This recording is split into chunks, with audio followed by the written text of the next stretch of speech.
ਇਹ ਸਾਰੀਆਂ ਜੜੀ ਬੂਟੀਆਂ मैं सैंपल नहीं रखे, अगर मेरा कैमरामैन दिखा सके ना, ਇਹ ਸਾਰੀਆਂ ਪਿਛਲੀਆਂ ਬੋਤਲਾਂ ਜਿਹੜੀਆਂ ਨੇ ਨਾ ਸਾਰੀਆਂ ਵੇਖ ਲਓ ਭਰੀਆਂ ਸੀ। ਅਗਲੀ ਵੀਡੀਓ 'ਚ ਬੜੀ ਕੀਮਤੀ ਚਰਬੀ ਹੈ, ਬੜੀ ਪਾਵਰ ਵਾਲੀ ਚਰਬੀ ਹੈ, ਜਿਸ ਤਰ੍ਹਾਂ ਕਿ ਮਗਰਮੱਛ ਦੀ ਚਰਬੀ, ਰਿੱਛ ਦੀ ਚਰਬੀ, ਹਾਥੀ ਦੀ ਚਰਬੀ, ਇਹ ਸਾਰੀਆਂ ਚਰਬੀ ਕੀਮਤੀ ਚਰਬੀਆਂ ਨੇ। ਇਹਨਾਂ ਦੀ ਹਿਫਾਜ਼ਤ ਕਰਨੀ, ਇਹਨਾਂ ਨੂੰ ਦੇਖਣਾ ਬਹੁਤ ਜ਼ਰੂਰੀ ਹੈ। ਇਹ ਚਰਬੀ ਜਿਹੜੀ ਉਹ ਤੁਸੀਂ ਅਕਸਰ ਸੁਣਿਆ ਹੋਣਾ ਪਾਣੀਆਂ ਦੇ ਵਿੱਚੋਂ ਜਾਂ ਜ਼ਿਮੀਦਾਰ ਲੋਕ ਜਾਣਦੇ ਨੇ, ਉਹ ਸੇ ਜਿਹਨੂੰ ਨਹੀਂ ਕਹਿੰਦੇ, ਕੰਡਿਆਂ ਦੀ ਸੇ।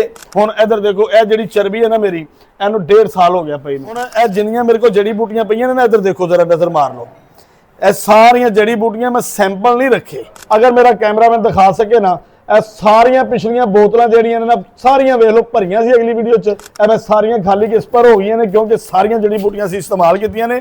ਨਵੀਂ ਜੜੀ ਬੂਟੀ ਆਏਗੀ ਔਰ ਉਸ ਤੋਂ ਬਾਅਦ ਇਹ ਜਿਹੜੇ ਲੱਗੇ ਨੇ ਜੀ ਸਾਡੇ ਕੋਲ, ਇਹ ਵਰਕਰ ਦੇਖੋ ਮਾਸ਼ਾਅੱਲਾ, ਇਹ ਸਾਡੇ ਆਪਣੇ ਬੰਦੇ ਨੇ, ਸਾਰੇ ਲੱਗੇ ਨੇ। ਇਹ ਦੇਖੋ, ਇਹ ਸਾਰੀਆਂ ਚਰਬੀ ਕੀਮਤੀ ਚਰਬੀਆਂ ਨੇ।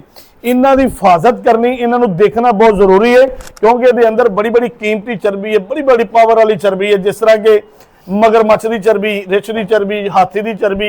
ਹੁਣ ਇੱਧਰ ਦੇਖੋ, ਇਹ ਜਿਹੜੀ ਚਰਬੀ ਹੈ ਨਾ ਮੇਰੀ, ਇਹਨੂੰ 1.5 ਸਾਲ ਹੋ ਗਿਆ ਪਈ ਨੂੰ। ਔਰ ਇਹ ਚਰਬੀ ਦੇਖੋ, ਇਹ ਚਰਬੀ ਜਿਹੜੀ ਉਹ ਤੁਸੀਂ ਅਕਸਰ ਸੁਣਿਆ ਹੋਣਾ ਪਾਣੀਆਂ ਦੇ ਵਿੱਚੋਂ ਜਾਂ ਜ਼ਿਮੀਦਾਰ ਲੋਕ ਜਾਣਦੇ ਨੇ, ਉਹ ਸੇ ਜਿਹਨੂੰ ਨਹੀਂ ਕਹਿੰਦੇ, ਕੰਡਿਆਂ ਦੀ ਸੇ। ਇਹ ਸੇ ਕੰਡਿਆਂ ਵਾਲੀ ਜਿਹੜੀ ਨਾ, ਇਹ ਉਹਦੇ ਅਸੀਂ ਜੋਹਰ ਲੈਣ, ਉਹਦੇ ਚ ਚਰਬੀ ਕੱਢ ਕੇ ਨਾ ਉਹਨੂੰ ਭਗਾੜ ਕੇ ਰੱਖਿਆ ਤਾਂ ਕਿ ਸਮੈਲ ਨਾ ਮਾਰੇ। ਔਰ ਇਸ ਚਰਬੀ ਦਾ ਫਾਇਦਾ ਦੱਸਾਂ ਕਿ ਜਿਹੜੇ ਬੰਦੇ ਕਹਿੰਦੇ ਨੇ ਸਾਡੇ ਇਹ ਇਸ ਤਰ੍ਹਾਂ ਹੱਥ ਕੰਬਦੇ ਨੇ, ਇਸ ਤਰ੍ਹਾਂ ਮੈਂ ਇਹਦੀ ਸਿਰਫ ਮਾਲਿਸ਼ ਕਰਾ ਦੇਣਾ, ਉਸ ਬਾਅਦ ਉਹਦੇ ਮਾਲਿਸ਼ ਕਰਾ ਦੇਣਾ, 15 ਮਿੰਟ ਬਾਅਦ ਉਹਦੇ ਹੱਥ ਕੰਬਣੇ ਬੰਦ ਹੋ ਜਾਂਦੇ ਨੇ। ਮਗਰ ਇਹਦਾ ਪ੍ਰੋਪਰ ਇਲਾਜ ਨਹੀਂ, ਪ੍ਰੋਪਰ ਇਲਾਜ ਇਹਦਾ ਹੈ ਕਿ ਇਹ ਤੇਲ ਦੀ ਮਾਲਿਸ਼ ਕਰਾ ਕੇ ਨਾਲ ਖਾਣ ਵਾਸਤੇ ਦਵਾਈ ਦਿੰਦੇ ਹਾਂ ਅਸੀਂ, ਦਵਾਈ ਖਾਏਗਾ ਮੁਕੰਮਲ ਇਲਾਜ ਹੋ ਜਾਏਗਾ। ਹਰ ਚੀਜ਼ ਦਾ ਕੋਈ ਨਾ ਕੋਈ ਮਕਸਦ ਹੈ। ਇੱਧਰ ਦੇਖੋ, ਇਹ ਸਾਰੀਆਂ ਚਰਬੀਆਂ ਨਜ਼ਰ ਆ ਰਹੀਆਂ ਜੀ, ਕੈਮਰਾਮੈਨ ਦਿਖਾ ਸਕੇ ਤੇ ਇਹ ਸਾਰੀਆਂ ਚਰਬੀਆਂ ਦੇਖੋ ਜੀ, ਇਹ ਸਾਰੀਆਂ ਚਰਬੀਆਂ, ਇਹ ਸਾਰੀਆਂ ਚੀਜ਼ਾਂ ਜਿਹੜੀਆਂ ਨੇ ਇਹ ਸਾਡੇ ਕੰਮ ਦੀਆਂ ਨੇ। ਔਰ ਉਸ ਤੋਂ ਬਾਅਦ ਇਹ ਕਾਲੇ ਬਿੱਛੂ ਨੇ ਨਾ, ਇੱਧਰ ਦੇਖੋ, ਇਹ ਜਿਹੜੇ ਬਿੱਛੂ ਪਏ ਨੇ, ਇਹ ਨਹੀਂ ਹੈ ਕਿ ਸਾਡੇ ਕੰਮ ਦੇ ਨਹੀਂ, ਇਹਨੂੰ ਅਸੀਂ ਸੁਕਾ ਰਹੇ ਹਾਂ।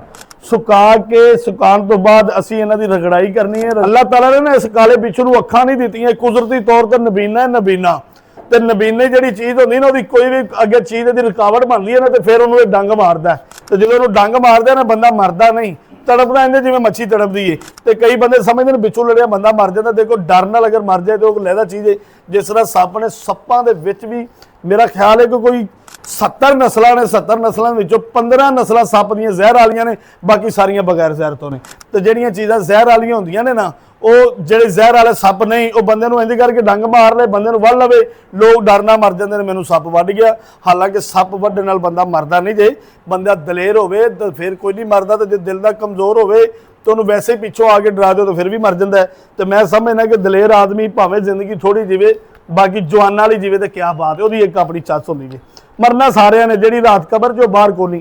ਲਓ ਜੀ, ਇਹ ਕਾਲੇ ਬਿੱਛੂ ਜਿਹੜੇ ਨੇ ਨਾ, ਕੁਦਰਤੀ ਤੌਰ ਤੇ ਜਿਹੜੇ ਨਬੀਨਾ ਨੇ, ਇਹਨਾਂ ਨੂੰ ਵੀ ਅਸੀਂ ਉਹਦੇ ਅੰਦਰ ਪਾਣਾ, ਪਾ ਕੇ ਫਿਰ ਅਸੀਂ ਇਹਦਾ ਤੇਲ ਬਣਾ ਕੇ ਤੇ ਉਹਦੇ ਵੀ 2-2 4-4 ਕਤਰੇ ਜਿਹੜੇ ਨੇ ਅਸੀਂ ਮਰਦ ਨੂੰ ਇਸਤੇਮਾਲ ਕਰਵਾ ਦਈਏ। ਉਸ ਤੋਂ ਬਾਅਦ ਤੇਲ ਦੀ ਵੀ ਜ਼ਰੂਰਤ ਨਹੀਂ ਪੈਂਦੀ, ਇਹ ਸਾਰੇ ਬਿੱਛੂ ਦੇ ਅੰਦਰ ਪੈਣਗੇ। ਅੱਛਾ ਜੀ, ਇੱਕ ਲੋਕਾਂ ਦਾ ਸਵਾਲ ਬੜਾ ਆਉਂਦਾ ਕਿ ਹਕੀਮ ਸਾਹਿਬ, ਅਸੀਂ ਫਰਾਡੀਆਂ ਕੋਲੋਂ ਬਚਣਾ ਚਾਹੀਏ ਤੇ ਕਿਸ ਤਰ੍ਹਾਂ ਬਚਾਂਗੇ?